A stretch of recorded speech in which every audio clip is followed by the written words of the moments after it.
But I came across this quote that blew me away. It's by Ulysses S. Grant. But I swear to God, if you didn't know any better, you'd say someone said this yesterday. But this is Ulysses S. Grant.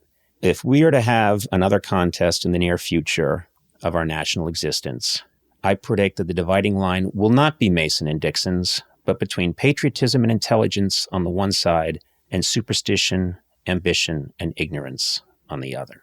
That could have been said yesterday, and he's saying this in the 1870s. And it goes back to this thing that I sort of wanted to hear you talk just for a second about, which is we've always been a divided nation, but am I right that many of the things we're dealing with, disinformation, yes, it's more potent now, but it's existed before? Absolutely. Everything right in front of us always looks like just the worst thing.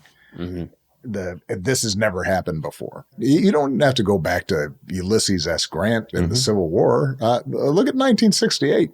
Bobby Kennedy and Martin Luther King shot in the same year. You got a Democratic convention that is a complete street fight. You've got a Vietnam War that is ripping the country apart. So what I always tell young people is, if you examine history, then you come to the conclusion that as terrible as things are, the world is healthier, better educated, kinder on average than just about any time in human history. The problem is we just don't make progress in a straight line. We have to be vigilant. We have to work hard. We have to push and be resilient.